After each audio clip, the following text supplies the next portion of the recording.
Azərbaycanın hərbi helikopterinin qəzaya uğradığı ərazidəyəm. Bura Qaradağ rayonunun, Bakının Qaradağ rayonunun sahil qəsəbəsinin ərazisidir. Fövqəladə Hallar Nazirliyinin qüvvələri burada axtarışları davam etdirirlər. Burada hərbi helikopter durubdur və tibb maşını durubdur. Orada isə dalğıclar deməli axtarış işləri aparırlar. Eyni zamanda dənizdə də helikopterlər işləyir. Xeyli sayda Fövqəladə Hallar Nazirliyinin burada gəmiləri, xüsusi dəstələri işləyir. Dalğıclar, siz mən indi yaxınlaşdıracağım, baxın. Dalğıclar deməli helikopterin ekipajını axtarırlar. Helikopterin ekipajını axtarırlar. Yerli sakinlərin dediyinə görə artıq ekipajın komandiri tapılıbdır, sahilə çıxarılıbdır onun cəsədi. Digər 2 nəfərin isə cəsədi hələ də axtarılır. Və helikopter səhər saatlarında dumanlı vaxtda bu qurğunun düz yanında düşübdür. Suya düşən zamanı partlayış baş verməyibdir. Siz gördüğünüzdə helikopteri birinci düşəndə. Bəli, qalxdı vertolyot, dumanlı hava idi. Gəldi buradan fırlanıb düşdü. Hara düşdü təxminən?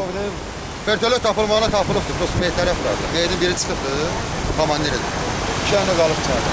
Onları meyitlərə fırladı. Siz 102 xidmətinə zəng edibsiniz də? Bəli, 102 xidmətinə bildirmə zəng edib. Vertolyot düşərkən, helikopter düşərkən partlayış olmadı? Partlayış yox, su yüzündən elə bir ki, çox. Vertolyot çırpıldı, sudan çırpıldı. Hər hansı bir kənardan bəlkə atəş açardılar və... Yox, elə bir şey oldu.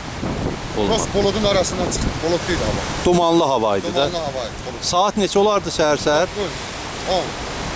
Bəs qüvvələr, xilas edicilər nə vaxt gəldi? Həmən dəqiqə gəldi. Siz zəng edən kimi? Bəli, həmən dəqiqə gəldi. Hazırda gördüyünüz kimi axtarış işlərini davam etdirirlər. İndi Fövqəladə Hallar Nazirliyinin yeni qüvvələrini gətiriblər. Dalğıclar indi axtarışları davam edir.